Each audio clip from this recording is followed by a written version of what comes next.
Okay, so my Genius Hour project was coding in the elementary school classroom. Should they learn how to code, and what are the benefits to learning how to code? And I kind of started off, I picked this project because it was something I hadn't had time to learn about. Wasn't really passionate about it, I just kind of wanted to learn more about it. I've heard lots of different conferences and sessions on kids coding and that kind of thing. So I really just took the time to learn it. So I started out, I was just going to learn what it was, how it fit into our classroom. And then I kind of needed a little bit more of a push. So with Casey's help, I decided that I was going to submit a proposal to actually present a professional development session, or try to see if I could get a proposal accepted. And so I did end up submitting and being accepted to present at the Region 10 Tech Conference. I'm really nervous about that because I do not feel completely comfortable with coding yet. I learn something new every day, and I'm not even, nowhere near where I feel like I should be. So, I still can't, explain it completely. So I'm trying to get comfortable with that. So I'm going to use this website here as my website for the actual session. So here's my why. Why should kids learn to code? And I kind of up quote coding in that's just what it's about. So everyone in this country should learn how to program a computer, which people interchange those words, code and computer programming, all the time. It's really hard to keep up with, because they change the words. So because it teaches you how, and 100% engaged in what they were doing. They all had to figure it out. So, and that was by Steve Jobs. So here are 4 simple reasons why. And I saw a quote from this, it's tinker.com. And they have some programs for kids, but they are paid programs.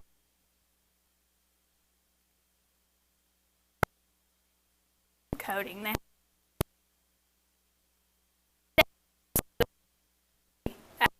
Should kids start learning how to code? And they all say in elementary school, because it just becomes like a natural language. So there's 4 reasons they say. Basically, programming is a basic literacy. So we want our kids not to just consume technology, but we want them to understand and learn how to control that technology that they're using. It's a way to create change. So the kids these days are the change makers, and they're coming up with all the ideas. And then number 3 is, if you have an idea, you can do it if you know how to code. And then number 4 is programming isn't that hard to learn, and that's one of the things I'm still working on because it's not easy. The things we do with our kids, though, it's not hard, and if you understand it, then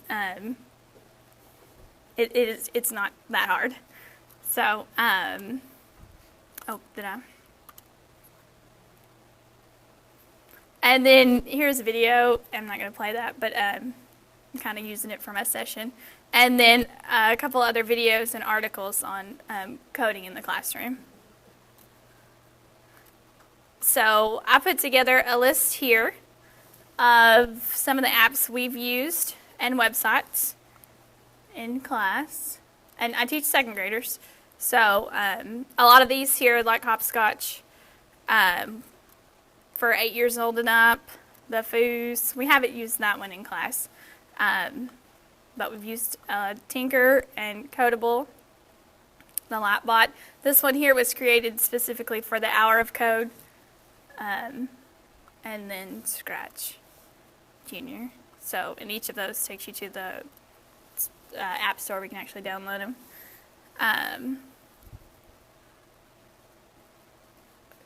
So I actually just started out just trying to figure out what it was and how it fit in our classroom.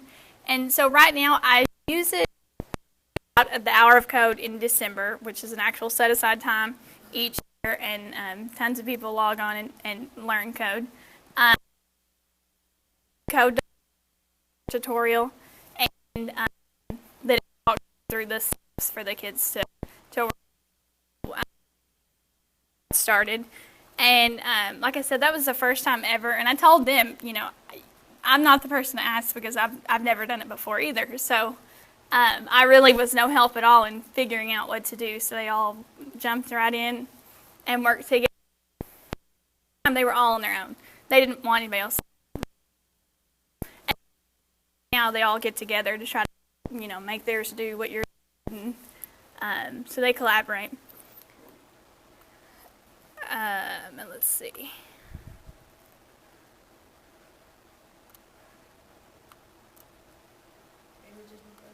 Yeah, there's a couple of things there.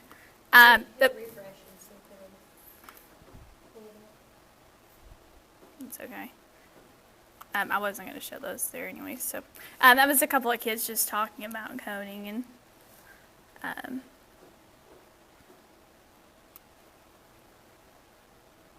So the last thing kind of want to end with, when I first started this project, learning how to code and incorporate into my second grade classroom was really my goal, but I now realize that learning how to code should not be the end goal. Problem solving, collaboration, inquiry, creativity, self-expression, and grit are the goals that can be achieved while learning how to code.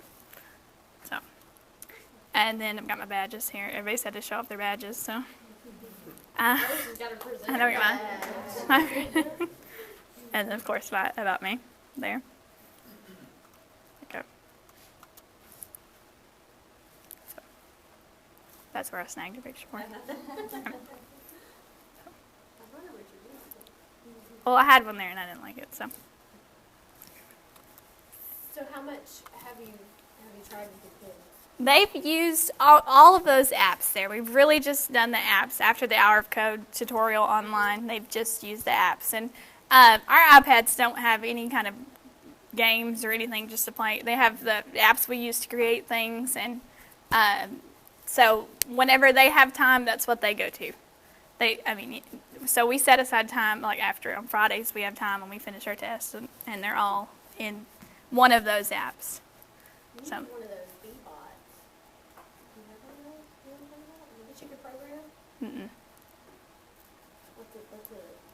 Yeah, we're going to talk about that. Okay. And like I said, I don't feel completely comfortable with it at all, and I've been, learning all along, so.